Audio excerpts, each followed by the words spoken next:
To access all full body language videos, breakdowns and analysis, alongside the game that I can't feature here on YouTube, check out the Patreon, the link is in the description. Thanks. Everyday superpower, we talk body language, relationships, game, everything in between. We're continuing onwards with a little assessment, a little overview, a little body language, if not general communication game insight of the video Blind Dating a Famous Comedian. Okay, so if you're just joining us now, don't worry, you're going to learn a lot about attraction and repulsion and the hidden messages of the body and how to read them, but there will be a link down below to start at the front so you understand the baseline of what's happening. Now let's keep on moving. Pay attention to this. This is where we're at, yeah? We're introducing the girls, what they're into, what they're looking for, and we've had this twice. Watch. 2 thumbs up. As long as you're taller than me and you don't have tattoos and you're... She said this twice. As long as you're taller than me and don't have tattoos. And obviously you think, well, that's a bit bizarre. You're absolutely covered in tattoos, head to toe. Bro, in between this video and the last, because this is the second time she said this, and I knew she was saying this because she knows who she's dating and she wants to amplify this and put herself back in the game in case that he thinks, oh, we're not gonna get along together because she's got all these tattoos and I don't. Bruh, I went to the degree of searching flipping Trevor Wallace topless on Google to I had to clarify in depth what I believed the subcontext of her making these statements was. He doesn't have a tattoo on his body, at least his upper body. He doesn't have a single tattoo on his body. She knows who is going to be before her. She's trying to get herself back in the competition before he prejudges, cuts her out preemptively because she's covered in tattoos and he might not like tattoos because represented upon his beautiful clear skin there's not a single tattoo, and that reflects his choices in life, and his choices in life don't align to her choices in life because she's covering herself up, she's hiding from the world, she is concealing that what she is beneath this superficiality, right? It's a lack of security. It's a need and a want for validation on the outside world. Trust me, the amount of girls I've dated who have been covered in tattoos, trust me when I say I know there's a pattern here, right? So when she looks dead at the camera, watch. Hey. As long as you're taller than As long as you're taller than me, she says, me and looking, and then the tattoo thing. you don't have tattoos And you don't have tattoos. As soon as she says that, validate me, validate me. As soon as she says the tattoo things, she looks over to the crowd, garnering their acceptance, looking for their validation in what she's just said, looking for their reactions because it's an insecure statement that makes her feel insecure, and she needs to back her frail self up with the opinions of others. We can't be ostracized from the girls now, can we? We can't be ostracized from the crowd now, can we? Bang! You're gone. So I've cut 2 of these girls out already, me personally. You know what I mean? And when she starts talking, the girl beside her moves away from her watch. Pay attention. 2 thumbs up. Look. 2 thumbs up. As long as you're taller than me. She moves away. She errs backwards. This girl here, left-hand side, mouth clamped shut, chin jutting, borderline aggressive facial behavior there. When you look at mugshots of convicts and people being gripped, you will see some defiantly jutting their chin upwards, exposure of the neck. I'm fearless. Not only that, but the exposure of the chin and the jutting of the chin is a defensive mechanism when you go off to battle, when you go off to physically fight in preparation of such. And you don't have tattoos Tattoos? and you're funny. Really? Okay. And you're funny, okay? As we've said this 20,000 different times before, men, you don't have to learn how to be a comedian. The act of being funny is quite simply putting them in submissive position because they laugh at the boss. You laugh at the boss. You know, you laugh at the people you need to appease, you smile at the people you need to appease, right? It's an act of submission. It links back into our chimpanzee ancestry, yes? Yes. No tattoos? I do not like tattoos on men.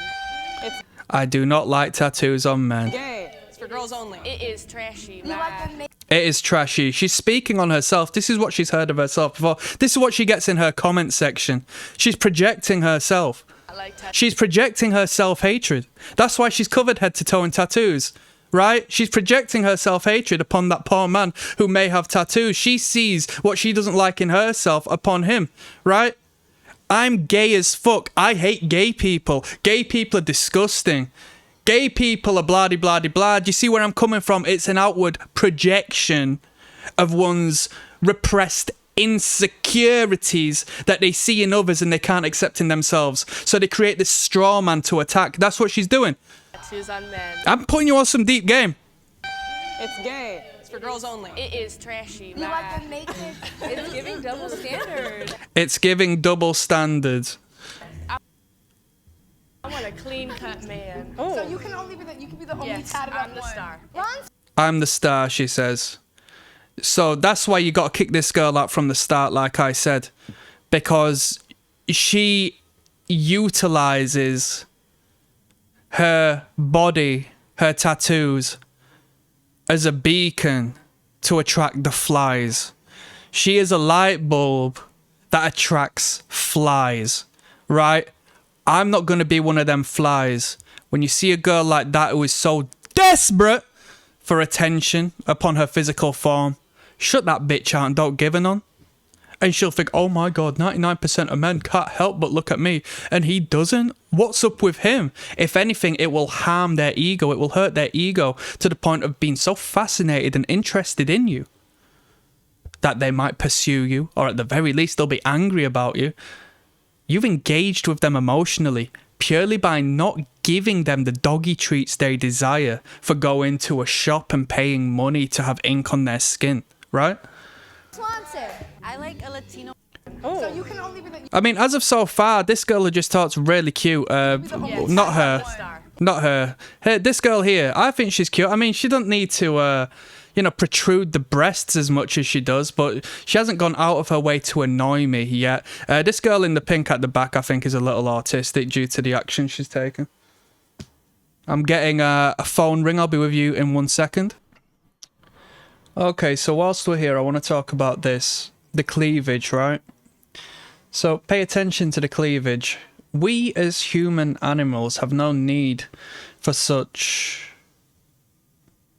a mass of fat upon the chest, right? That exists all year around. It doesn't come about when we're pregnant or during particular periods of ovulation. It just exists. There is a theory that when we started to walk upright from all fours, our behind became our behind, right? It was less accessible, it was less prominent, it was less elevated in relation to our face. We, didn't look down at it enough, so we looked at people face on, frontal, the behind hidden away, the sexual organs hidden away. So the breasts were formed, or at least the excess of fat was formed, and the cleavage was utilized to mirror the cleavage of the bum cheeks. So what you're seeing here isn't necessarily the cleavage of the breasts, but it's a mirror of the behind. You see? That's a deeper level of game. That's some evolutionary biological stuff. With that being said, we're going to continue onwards with the viewing of this video. Let's go. Ron Swanson. Oops, put my headphones back on. But so far, I think this young girl's quite cute. She hasn't struck me as too problematic. A clean cut man. So you can only be the only Yes, tatted up I'm the one. star. Ron Swanson. I like a Latino man who is chalant, and I like a Latino man. I don't care about looks. I don't think I've ever cared about looks. So I don't care about looks. Okay.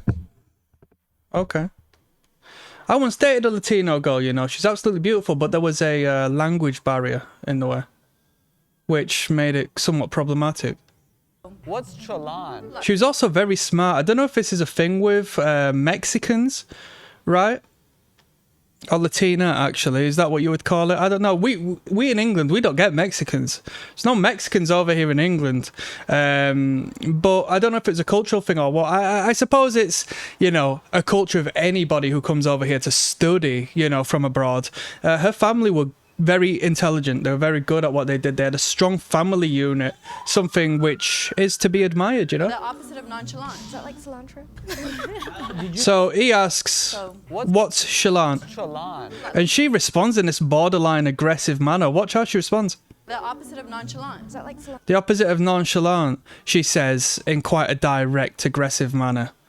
So she's a powerhouse. She's a powerhouse. She'll give you some shit. She'll give you some shit. Did you make up Chalan? I think so. You can endure a lot of things in life. A lot of life challenges, a lot of endurance, lots of trauma, so we can trauma dump to each other. Right. Can endure a lot of things, aka I'm gonna give you shit, I'm gonna break down and cry. I'm gonna cheat on you, arguably, if you know, don't play your A part. lot of life challenges, a lot of endurance, lots of trauma, so we can trauma Lots of trauma. dump to each other. So we can trauma dump to each other. I said when we first assessed these ladies, the boots are a red flag. Those boots aren't a symbol of a mature woman. They're not. They're not. They're not. There's a lot of growing up actually to be done in this group. That lady we just spoke to who was speaking on about Chalant, she seemed mature, but she seemed aggressive. There was an undercurrent of anger in her communications with that person. So far, it's been a bit dodgy. I do like the girl at the front, though. She's cute. She hasn't really shot herself in the foot, per se, so far. That's good. Perfect. What's an example of something that Pay attention. Look. A lot of Look at the black girl at the front. things in life. A lot of life challenges, a lot of endurance, lots of trauma, so we can trauma dump to each other. Lots of trauma, so we can trauma dump. Watch. She cuts her neck here. Cut, cut, cut. Stop, stop, stop. That doesn't reflect me. Nope, nope, nope, nope, nope, nope. What's an example of something that have to endure? Beats. Right. Beatings? Beating. I don't know what that. Maybe. Or like choking him? Choking? That's a good one. Choke Can him. he endure a good beat? That's crazy. Can I beat those cheeks bad or what? I love that. Once again, an overtly sexual comment from her Good beat? That's crazy. as she hides away in embarrassment, using a human shield here before her. Can I beat those cheeks bad or what? I love that. I don't know. I love that she says, clapping her hands. No expression of agreement or joy or happiness. That's And look, or like choking him? look. Choking? That's a good one. Choke Can him. he endure a good beat? Can he endure a good beat? This goth girl looks off to the side, creates eye contact with one of the other girls in a undercurrent of communication. That's crazy. Can I beat those cheeks bad or what? I love that. I love that. This is what I wanted to point out. Clapping of the hands That's crazy. Can I beat to those express some degree of nervous energy, right? It was surging through her fingertips to the point where she had to clap her hands. cheeks bad or what? I love that. Look at her face. Does it look like she loves it? She's expressionless. She's just engaging because she has to. She expresses herself verbally, but non-verbally creates a different message. The truth is in the non-verbal. The truth is how the body creates the message. The words are lies. The words are always just lies. The words that are said mean nothing. The inflection and the ways to which they are said are like 90% of the message. I don't know. I have a big appreciation for big noses. Really like. A big appreciation for big noses. Okay? Symbolic of masculinity. Big nose. you're gonna love the guy today. I'm looking for a man whose actions matches his words. Oh, that. She has only spoken once, and that's now. She's been left for a while before being allowed to speak. This could be a symbol of her social casting within the group. She's not first, she's last. Okay? And she's arguably like the plainest looking girl here, and that's not a detriment. If anything, in this group, these lot are trying to shine so hard in a superficial means that the lady who is organically herself actually possesses the most value, right? I'm looking for a man whose actions matches his words. Actions matches his words. She hammers the fist down like the judge on the palm of the hand. This is because she's speaking from past experiences.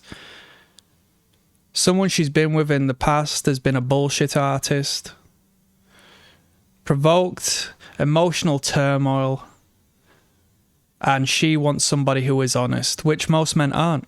And most men are told that they shouldn't by red pill people who just say, oh, we all lie though, right? Men lie, women lie. But the thing is, when that woman gets a man in her life who tells the truth, whether it's good or bad, she's going to want to stick with that man as he is a beacon of truth and engages with her on an emotional level. And that is of such clarity that she didn't receive before. And you have to understand that does not mean you have to be bluntly truthful. No, you just withhold that which could be potentially harmful, right? You're still not a liar. You just should be pedestalized as someone she can go to for an answer, whether right or wrong. If it's your opinion, you express it, and she doesn't have to question the truth or the falsities within what you say. Now, this is quite pimpish, right? This is what people in that particular community would abide by. Yeah? Oh, that was good. If you're gonna say you're gonna do something, you gotta follow. One moment, because after she says that, there's a pointing action here. Oh, that was good. Okay, yeah, cool. If you're gonna say Everyone in agreement. We want an honest man. you're gonna do something, you gotta follow through. If Thing is, if you lie and you get caught once, you're now a liar for life, right? not, you're hitting.